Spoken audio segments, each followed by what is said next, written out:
ვუყურებთ, მაგრამ ვერ ვხედავთ. ვამჩნევთ, მაგრამ ვერ იდებით. ვპირდებით, მაგრამ გვავიწყდება. დროა შევიცვალოთ მენტალობა. დროა გავიგოთ მათზე მეტი. დავეხმაროთ და ვუთხრათ. ჩვენ აქ ვართ. ფართომასშტაბიანი სოციალური რადიო პროექტი იმედზე. ნინო მეუნარგიესთან ერთად. მოგესალმებით, ეთერშია გადაცემა ჩვენ აქ ვართ, მე ვარ ნინო მეუნარგია. ჩვენ აქ ვართ შეზღუდული შესაძლებლობების მქონე ადამიანები, თუმცა ხშირად მიდგომს და კიდევ ერთხელ გავიმეორებ, რომ შეზღუდული შესაძლებლობები არ არსებობს, ეს გამოგონილი ფრაზაა, მაგრამ სამწუხაროდ საზოგადოებას უჭირს ბოლომდე ამის გათვითცნობიერება. მაგრამ თუ შეზღუდული შესაძლებლობების მქონე პირთა მშობლები ბავშვების იზოლირებას არ მოახდენენ, თუ მიიყვანენ ბაღებსა და სკოლებში, დროთა განმავლობაში ეს პრობლემაც გადაიჭრება. თუ რას ნიშნავს ინკლუზიური სწავლების მეთოდი, საერთოდ ამ მეთოდზე რამდენად მნიშვნელოვანია მისი დანერგვა, ისაუბრებს გადაცემის სტუმარი. დღეს ჩვენი სტუმარია ინკლუზიური განათლების განვითარების სამმართველოს უფროსი ქალბატონი ეკა დგებუაძე. შეგახსენებთ საკონტაქტო ნომრებია 292 11 88 292 11 89. გააქტიურდით სოციალურ ქსელში, Facebook-ზე მოგწერეთ ჩვენ აქ ვართ რადიო იმედი, თქვენი მოსაზრება ჩვენთვის მნიშვნელოვანია. ქალბატონო ეკა, მოგესალმებით, დიდი მადლობა სტუდიაში მობრძანებისთვის და მოდით დავიწყოთ თავიდან, თუ რას ნიშნავს ინკლუზიური სწავლების მეთოდი. რაც შეეხება ინკლუზიური სწავლების მეთოდს, ფილოსოფიურად ძალიან ბევრი განმარტება აქვს ამ ინკლუზიური განათლებას. კონკრეტულად ჩვენი, ასე ვთქვათ, ხედვით არის ის, რომ სპეციალური საგანმანათლებლო საჭიროების მქონე მოსწავლის განათლებას ნიშნავს საჯარო სკოლებში. თუმცა არსებობს ინკლუზიური განათლების რამოდენიმე სერვისები, რაზეც ალბათ მოგვიანებით ვისაუბრებთ, მაგრამ სანამ ამაზე ვისაუბრებთ, მინდა გითხრათ, რომ ზოგადად ინკლუზიური განათლება ესეთი ტერმინი საზოგადოებაში დიდი ხანი არ არის, რაც გამოჩნდა. შესაბამისად, საზოგადოების რაღაცა გარკვეულმა ნაწილმა ვერ ვიტყვი ძალიან ბევრმა, მნიშვნელობა რა არის ინკლუზიური განათლება არ იცის სამწუხაროდ. ვიტყვი, რომ განათლების სამინისტროში არსებობს სპეციალური ესეთი სამმართველო, რომელიც უშუალოდ მუშაობს ინკლუზიური განათლების მიმართულებით და რას გულისხმობთ. მოგეხსენებათ, ვთქვი, ესეთი ფრაზა არის სპეციალური საგანმანათლებლო საჭიროების მქონე მოსწავლე. ანუ ესენი არიან მოსწავლეები, რომლებსაც ჭირდებათ გარკვეული მხარდაჭერა იმისთვის, რომ სწავლა გააგრძელონ ეფექტურად, ხარისხიანად მათი შესაძლებლობების ფარგლებში, საჯარო სკოლებში. ინკლუზიური განათლება აძლევს საშუალებას ამ ბავშვებს, რომ თავი იგრძნონ როგორც საზოგადოებაში სრულუფლებიან წევრებად. ანუ შესაძლებელია მათ რაღაცა შეზღუდვები აქვთ. ეს იქნება მოტორული, ეს იქნება სენსორული, ეს იქნება მენტალური, თუ ასე შემდეგ, ემოციური ქცევითი და ასე შემდეგ.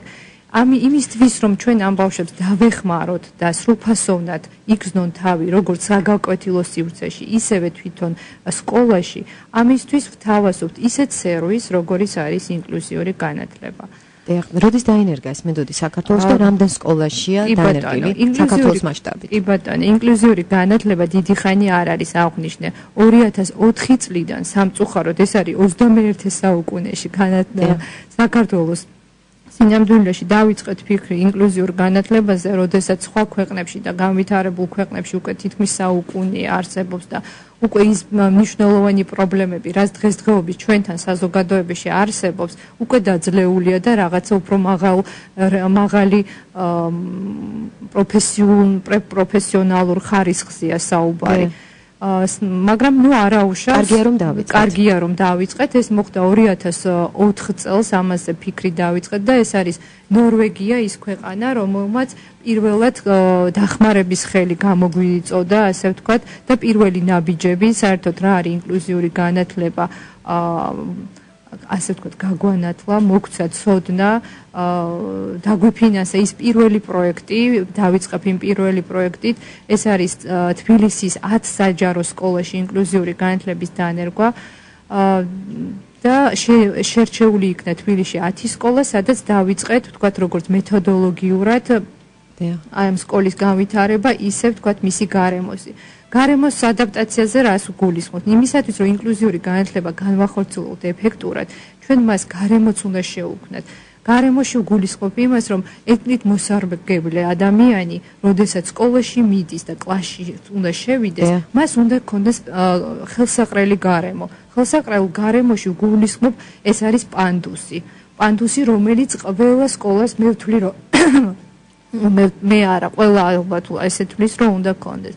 შესაბამისად, მას უნდა კონდეს ასევე საპირფარეშო, რომელიც ვთქვათ საჭიროების შემთხვევაში მიზანმიმართულად და ეფექტურად გამოიყენებს მოსწავლე გაკვეთილს. გეთანხმებით, ეს ნამდვილად ასეა, ბავშვებს უნდა მივცეთ იმის საშუალება, რომ საერთოდ შეძლონ სკოლაში მისვლა და სკოლაში გადაადგილება. ეს ძალიან საინტერესო თემა. ახლა რეკლამის დროა რადიო იმედის ეთერში, შემდეგ საინფორმაციო სამსახური შემოგვიერთება. ჩვენ მალე დაგიბრუნდებით. ჩვენ აქ ვართ. ფართომასშტაბიანი სოციალური რადიო პროექტი იმედზე. ნინო მეუნარგიესთან ერთად. მე დაგიბრუნდით სტუმართან ერთად, შეგახსენებთ გადაცემის სტუმარია ინკლუზიური განათლების განვითარების სამმართველოს უფროსი ქალბატონი ეკა დგებუაძე. საუბრის თემა ინკლუზიური განათლება. შეგახსენებთ ჩვენი საკონტაქტო ნომრებია 292 11 88 292 11 99. გააქტიურდით სოციალურ ქსელში, Facebook-ზე მოგწერეთ ჩვენ აქ ვართ რადიო იმედი, თქვენი აზრი ჩვენთვის მნიშვნელოვანია. ქალბატონო ეკა, ვინ უზრუნველყოფს ბავშვების სკოლამდე ტრანსპორტირებას და საერთოდ რა მდგომარეობა საქართველოს მასშტაბით, რამდენ სკოლაშია დანერგილი ინკლუზიური განათლება? გამოგზავთ ამ თემას საუბარი. ანუ მე აღნიშნე რომ თბილისში აღარ გავაგრძელებ ძალიან ღრმად ამ თემას, ვიტყვი რომ თბილისში დაინერგა იმათ სკოლაში, რამაც მისცა იმის საშუალება, რომ საჯარო კანონში ზოგადი განათლების შესახებ კანონში ჩაიწერა ესეთი ჩანაწერი, რომ ყველა სკოლა არის ვალდებული უზრუნველყოს ინკლუზიური განათლების სერვისი სპეციალური საგანმანათლებლო საჭიროების მქონე მოსწავლისთვის. შესაბამისად დაიწყო ის, რომ სურვილი გამოთქვეს სკოლებმა თავიანთ სკოლებში განეხორციელებინათ ინკლუზიური განათლება. არის სკოლები, რომლებსაც ვთქვათ სახელმწიფო ეხმარება, კერძოდ განათლების სამინისტრო იმაში, რომ მოხდარიყო მათი გადამზადება პედაგოგების და რაღაცა ეტაპზე მხარი დაეჭირა სკოლისთვის იმისთვის, რადგან განეხორციელებინა ეფექტურად ინკლუზიური განათლება. დღესდღეობით დაახლოებით საქართველოში არის 230-მდე სკოლა მთელი საქართველოს მასშტაბით, რომელიც ახორციელებს ინკლუზიურ განათლებას. რაც შეეხება მოსწავლეები ზრდა ფაქტიურად ძალიან დიდია, როცა ვთქვათ 100 და 200 ბავშვი იყო დასაწყისში და ეს ჩვენ ძალით მიყვავდა, ვიძიებდით და მიყვავდა, აფასებდით ამ ბავშვებს და მიყვავდა სკოლაში, დღესდღეობით დაახლოებით 1200-მდე ბავშვი არის ჩართული ინკლუზიურ განათლებაში. სოცმუშაკების ჩართულობა. იცით რა არის სოცმუშაკების როლი ძალიან მნიშვნელოვანია. გეთანხმებით აბსოლუტურად, მაგრამ ჩვენთან არსებობს მინდა აღვნიშნო ის რგოლი, რასაც ქვია მულტიდისციპლინური გუნდი. ეს არის ის მნიშვნელოვანი რგოლი, რომელიც აფასებს ბავშვის საგანმანათლებლო შესაძლებლობებს. და ამის შემდეგ ბავშვი როდესაც მიდის სკოლაში, მას მიყვება გუნდის წევრი, გეტყვით რომ გუნდში არის ესეთი დაკომპლექტებულია გუნდი, ეს არის მასწავლებელი, სპეცპედაგოგი, ფსიქოლოგი, ოკუპაციური თერაპევტით და შესაბამისად ესენი ინდივიდუალური შეფასების შემდეგ ხდება გუნდურად ამის ანალიზი და სკოლაში ვთქვათ სპეციალური დასკვნით მიდის მოსწავლე. ამის გარდა მიყვება ის ადამიანი, ვინც უშუალოდ აფასებს და ეხმარება საჯარო სკოლის პედაგოგს მისთვის ინდივიდუალური გეგმის შემუშავებაში. მინდა გითხრათ, რომ ვისარგებლო თქვენი ეთერით და მაყურებელს ვთხოვო, რომ თუ მსგავსი ტიპის შემთხვევები არსებობს და ესაჭიროება მისი ოჯახის წევრს, მოსწავლეს, მსგავსი სერვისი, განათლების სამინისტრო არის მზად იმისთვის, რომ მოხდეს ამ ბავშვის შეფასება და ვთქვათ მომზადებული მისი საგანმანათლებლო შესაძლებლობების ფარგლებში ინდივიდუალური სასწავლო გეგმის მორგება. მშობლებმა უშუალოდ თქვენ მოგმართონ. არსებობს ესეთი რაღაცა, მშობელს შეუძლია მიმართოს სკოლას და სკოლა მიმართავს რესურს ცენტრს, ადგილობრივ რესურს ცენტრს იმ რაიონში ან რეგიონში, სადაც ცხოვრობს და შემდეგ მოდის ვთქვათ ინფორმაცია ჩვენამდე. იმასაც გეტყვით, რომ თბილისში არსებული გუნდი მუშაობს, ეს არის 10 ადამიანის შემადგენლობით, მთლიანად ჩვენ ყავს 40 მულტიდისციპლინური გუნდის წევრი და ეს ადამიანები რეგიონებში მუშაობენ. შესაბამისად, ნებისმიერი რაიონის რეგიონის რესურსს მიაკითხავს ადამიანი, მოითხოვს სერვისს და ბავშვი იქნება შეფასებული და მისი განათლება უფრო ეფექტური იქნება საჯარო სკოლაში, ვთქვათ, ვიდრე იყო მანამდე, რადგან მულტიდისციპლინური გუნდის წევრი მას შეფასებასთან ერთად იმ რეკომენდაციებს ასწრებს მასწავლებელს, რაც ბავშვს დაეხმარება, ვთქვათ, სწავლის პროცესში და მოეხმარება ინდივიდუალური სასწავლო გეგმის მორგებაში. ამას ქვია მოდიფიცირება, ანუ ინდივიდუალური სასწავლო გეგმის შემუშავება. რა თქმა უნდა, ეხლა ბავშვს, რომელიც არის სპეციალური საგანმანათლებლო საჭიროების მქონე, ის ეროვნული სასწავლო გეგმას ბოლომდე ვერ მიყვება. შეუძლებელია და ბავშვიც ცოდოა, მასწავლებელიც ცოდოა და ჩვენ სახელმწიფო ვაძლევთ იმის საშუალებას, რომ ბავშვისთვის სპეციალურად ინდივიდუალურად არსებული სასწავლო გეგმის საფუძველზე მოურგოთ ინდივიდუალური გეგმა და ამ გეგმით წავიდე და შეფასებას შესაბამისად სკოლაში იქნება ადეკვატური, რაც ჩვეულებრივად ხდება. საინტერესოა, როგორია პედაგოგთა მზაობა. იცით რა არის, პედაგოგთა მზაობას ვიტყვი, რომ თავიდან როდესაც დაიწყო ინკლუზიური განათლება, ცოტა გაუგებარი იყო. რა თქმა უნდა, მასწავლებლების ნაწილმა მიიღო ადეკვატურად, ძალიან ნორმალურად, ძალიან კარგად ჩაება ამ საქმეში, მაგრამ პრობლემა არსებობს. კადრების პრობლემა. კადრების პრობლემაც არსებობს და მიმღეობაც არსებობს. ჯერ კიდევ არსებობს. თუმცა კადრების პრობლემა არსებობს, იმიტომ რომ სახელმწიფოსაც ვთქვათ უჭირს არსებული ვთქვათ რაღაც 60,000 მასწავლებლის გადამზადება ხარისხის გულისხმობ. თორე ინფორმაცია ყველა სკოლაში არსებობს. ვთქვათ, რაც ლიტერატურა შევქმენით, სამკვლევები შევქმენით, ყველანაირი ინფორმაცია ყველა სკოლაშია და ეს მასალები დარიგებული. მაგრამ მათი პროფესიონალურად გადამზადება და მე ვთვლი, რომ ეს არის ის სფერო, რომელიც მოკლე ტრენინგი არ უშველის. მათ უნდა პრაქტიკაში გააკეთონ ეს, იმუშაოს უშუალოდ და ეფექტურად, როგორ დაგეგმოს ინდივიდუალური გეგმა, რაც ძალიან ჭირს სკოლებში უჭირთ ამის გაკეთება, რა მიდგომა გამოიყენონ, რა მეთოდოლოგია გამოიყენონ. ჩვენ მაინც იქამდე მივდივართ, რომ აუცილებელია საზოგადოების ცნობიერების ამაღლება. იცით რა, ამის მაგალითები ძალიან ბევრი გვაქვს, როდესაც აი მაგალითად მე ერთ სკოლაში ვიყავი და როდესაც მშობელმა მიიყვანა სპეციალური საგანმანათლებლო საჭიროების მქონე მოსწავლე, დამრიგებელმა 11 კლასის არ მიიღო ეს ბავშვი.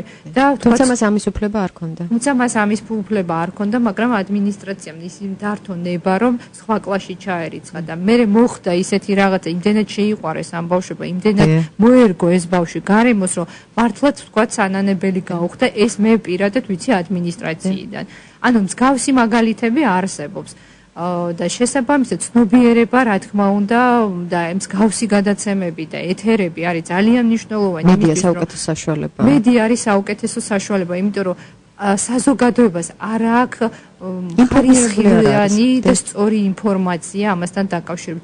ჯერ კიდევ რაღაცა კატეგორია ადამიანებში არსებობს რაღაცა შიში, რაღაცა ბარიერი, რომლის გადალახვაც უჭირს. სხვა ჩერთვამ სოფლიოში ეს ადამიანები იბრძვიან ამ ბარიერების გადალახვისთვის და ამ ბარიერების მოხსნისთვის და ეს მინდა აღვნიშნო ხელოვნურად შექმნილი ბარიერებია ისევ ადამიანების და თუ საზოგადოების ცნობიერება ამაღლდება და ისინი მიხვდებიან, რომ შეზღუდული შესაძლებლობები მართლა არ არსებობს, მაშინ ეს ბარიერებიც მოიხსნება და ძალიან მნიშვნელოვანია მართლა ამ შემთხვევაში ინკლუზიური განათლება და აქვე მინდა შეგეკითხო, თუ როგორია ბავშვების მიმღეობა, როგორი იღებენ ბავშვები შეზღუდული შესაძლებლობების მქონე ბავშვებს სკოლაში, როგორია მათი რეაქცია, ადეკვატური თუ არაადეკვატური? იცით რა არის, ბავშვები უფრო კარგად იღებენ. ბავშვების დამოკიდებულება უფრო გახსნილია. შეიძლება თავიდან უჭირთ, მაგრამ მე უკვე იმდენად მეგობრდებიან, იმდენად ღებულობენ და თავისი ხდებიან ეს ბავშვები, რომ მიმღეობა მე ვიტყვი, რომ უფრო მეტად იღებენ ბავშვები, ვიდრე მე მგონი ძალიან მნიშვნელოვანია ასეთი ბავშვის კლასში ყოფნა, იმიტომ რომ ეს ბავშვები მზრუნველები ხდებიან და კიდევ უფრო კეთილშობილდებიან. მნიშვნელოვანია მათთვისაც. და გეთანხმებით აბსოლუტურად. და იცით რა, ჩვენ მოდით ვისაუბროთ მნიშვნელოვანი საკითხია, მსმენელს აინტერესებს, მშობლებს აინტერესებთ ტრანსპორტირების პრობლემაა. მშობლებს უჭირთ ამ ბავშვების ტრანსპორტირება სკოლამდე და რაიმე სერვისი თუ სთავაზობთ მათ? იცით რა არის, სამწუხაროდ განათლების სამინისტროს ამ სერვისით უზრუნველყოფა უჭირს. თუმცა არსებობს რამოდენიმე სკოლა, რომელსაც პროგრამის ფარგლებში სამინისტრო აფინანსებს, მის აწვავს გადაადგილ ასე შემდეგ. მარტო სამინისტრო განათლების სამინისტრო სხვა სერვისი არ არსებობს. ოღონდ რამოდენიმე სკოლაზე, იმიტომ რომ ეს არის ის სერვისი, რომლის თქვათ უზრუნველყოფა სამინისტროს უჭერს. იმიტომ რომ ბევრი სხვა მეთოდოლოგიური საქმიანობაა გასაკეთებელი და მე ვთვლი რომ ამაზე ადგილობრივი მუნიციპალიტეტები, მერია უნდა იყოს ჩართული და დაგვეხმაროს იმაში, რომ თქვათ აი ტრანსპორტის უზრუნველყოფა მან აიღოს თავის თავზე. თუნდაც გამოიყოს დაუშვათ ერთი სამარშრუტო მანქანა თუ ავტობუსი. პრობლემა ზოგადად არის არა მარტო ამ ბავშვებისთვის, ზოგადად გადაადგილება უჭირს. შეზღუდული შესაძლებლობის მქონე პირები, რომლებიც არიან ეტლით მოსარგებლეები, ხო? საზოგადოებაში, ქალაქში ვერ მოძრაობენ, იმიტომ რომ საზოგადოებრივი ტრანსპორტი არ არის თვითონ ადაპტირებული. მივდივართ გარემოს ადაპტაციის პრობლემისგან. თუნდაც გადაადგილების დროს, როდესაც გარემო იქნება, ვთქვათ, მორგებული ასეთი ტიპის ადამიანებისთვის, მასაც გაუადვილდება საცხოვრებელი ადგილიდან სკოლაში მისვლა. ამ შემთხვევაში თუ ამის გაკეთება გვიჭირს, მოგეუბნები ძალიან გვიჭირს ამ სერვისით უზრუნველყოფა და თუ თქვათ მერია დაგვეხმარება ან რომელიმე ორგანიზაციები დაგვეხმარებიან იმაში რომ შევიძინოთ ტრანსპორტი, სპეციალური ტრანსპორტი გულისხმობ და მათი უზრუნველყოფა მოვახდინოთ როგორც საწვავით, როგორც მძღოლით. მაშინ ნუ რა თქმა უნდა იდეალური. და ამ შემთხვევაში ალბათ უნდა გააქტიურდნენ მშობლები. დავუშვათ წერილი უნდა დაიწეროს მოთხოვნის სახით, უნდა მიმართონ შეიძლება სოციალურ სამსახურს, მერიას, გამგეობას, დავუშვათ სოციმუშაკმა იცის სოციალურმა სამსახურმა თუ რაიონში რამდენი ყავს შეზღუდული შესაძლებლობების მქონე ბავშვი, ხო და მე მგონი უპრიანი იქნება თუ სოციალური სამსახური აქტიურად ჩაერთვება აი ამ ასპექტში. და იცით რა მაინტერესებს? ძალიან მნიშვნელოვანი თემაა გამოცდილება ევროპის. ანუ ჩვენი ინკლუზიური განათლება, ის ინკლუზიური მეთოდი, რომელიც დანერგილია საქართველოში, უტოლდება თუ არა ევროპულ მეთოდს. მოგახსენებთ. როდესაც აღნიშნე დასაწყისში, როდესაც დავიწყეთ დანერგვა, ჩვენ ესეთი ჩვენი ინიციატივით არ აგვიღიებ პასუხისმგებლობა ჩვენ თავზე. ჩვენ გავიზიარეთ პირველ რიგში ნორვეგიელების გამოცდილება. ეს არის ქვეყანა, რომელიც საკმაოდ მაღალ დონეზე დგას მისი სერვისი, მე უშუალოდ ვთქვათ ნამყოფი ვარ ამ ქვეყანაში და ჩემი თვალით მაგ ნანახი როგორი სერვისი აქვს ამ ქვეყანას, არა მარტო სკოლაში, არამედ საერთოდ საზოგადოებაში. შესაბამისად ის რეკომენდაციებიც, რა საერთაშორისო დონეზე არის გათვალისწინებულია, ჩვენ ვაღიარეთ განათლება ყველასათვის. ეხლა მუშაობთ, ვთქვათ, იმ კონვენციაზე, რასაც ქვია შეზღუდული შესაძლებლობის მქონე პირების კონვენცია და იქ არის ერთ-ერთი 24 მუხლი, რომელიც უშუალოდ განათლებას ეხება. ანუ ამის რატიფიცირება უნდა მოხდეს. ჩვენი ყველა ნაბიჯი არის, ვთქვათ, გააზრებული, გაანალიზებული და შედარებული იმ საერთაშორისო სტანდარტებზე, რაც ვთქვათ, თავაზობს განვითარებული ქვეყნები. მათი გამოცდილება ჩვენთვის ძალზედ მნიშვნელოვანია და ბოლოს მინდა მაინც დავასრულოთ თემით, თუ რამდენად გაამართლა ინკლუზიურმა სწავლების მეთოდმა უშუალოდ საქართველოში, თქვენი მოსაზრება მაინტერესებს ამის შესახებ. იცით რა არის ინკლუზიური განათლების მეთოდმა, რა თქმა უნდა გაამართლა. ინკლუზიურ განათლებას აქვს გეტყვით ესეთი მეთოდი, რომ არის სრული ინკლუზია, როდესაც მოსწავლეს მიდის სკოლაში, მას ინდივიდუალური სასწავლო გეგმა უდგენს, ვთქვათ, მასწავლებელი და აბსოლუტურად აქტიურად არის ჩართული საგაკვეთილო პროცესში. არის ნაწილობრივი ინკლუზიაც ვთავაზობთ ესეთ სერვისს, რომელიც გულისხმობს, რომ სკოლაში უნდა არსებობდეს რესურს ოთახი. სადაც ვთქვათ, ბავშვს, რომელსაც არის ვერ ახერხებს, რომ სრულიად 45 წუთი იჯდეს გაკვეთილზე და მას ჭირდება დასვენება, რაღაცა რეაბილიტაცია, გარკვეული პერიოდი. ამ შემთხვევაში ჩვენ ვთავაზობთ ესეთ სერვისს, რომ გარკვეული რაოდენობა გაკვეთილების ან გარკვეული საათები სკოლა გაკვეთილზე მის თანატოლებთან გაატაროს და გარკვეული დრო, ვთქვათ, რეაბილიტაცია მოახდინოს თავის რესურს ოთახში. შესაბამისად, ეს ორივე სერვისი არსებობს საჯარო სკოლაში. ეხლა ჩვენ ვიწყებთ ინტეგრირებულ კლასზე მუშაობას, რაც ვთქვათ, ამის საჭიროებაც გამოიკვეთა. ინტეგრირებული კლასი რას ნიშნავს? ეს არის საჯარო სკოლაში არსებული სივრცე, სპეციალური კლასი, რომელიც უშუალოდ სპეციალური საგანმანათლებლო საჭიროების მქონე მოსწავლეებით არის დაკომპლექტებული. რა თქმა უნდა, ეს აძლევს იმის საშუალებას, რომ იყოს, თქვა, თანატოლების გარემოში, ის იქნება დასვენებები, ეს იქნება სპორტული აქტივობები, ეს იქნება სპექტაკლი, ექსკურსიები, ისინი აბსოლუტურად ჩართულები იქნებიან სასწავლო პროცესში. შესაბამისად, ასევე ეს სერვისი მისცემს იმის საშუალებას, რომ ეს ბავშვები უფრო მეტად ჩაერთონ, გადავიდნენ ინკლუზიაში. და ეს მნიშვნელოვანია ორივე მხარისთვის. ანუ შეზღუდული შესაძლებლობების მქონე ბავშვებისთვის და თავად ჩვეულებრივი ბავშვებისთვის. რა თქმა უნდა, ურთიერთობა თანაბრად ხდება ამ ბავშვებთან. ერთ სივრცეში არიან, ერთად თამაშობენ, ერთად არის, თქვათ, გაკვეთილებიც რომ თავდება, თქვათ, ეზოში რჩებიან და ურთიერთობა. ჩაკეტილები არ არიან, ამ ბავშვებს აქვთ ურთიერთობა.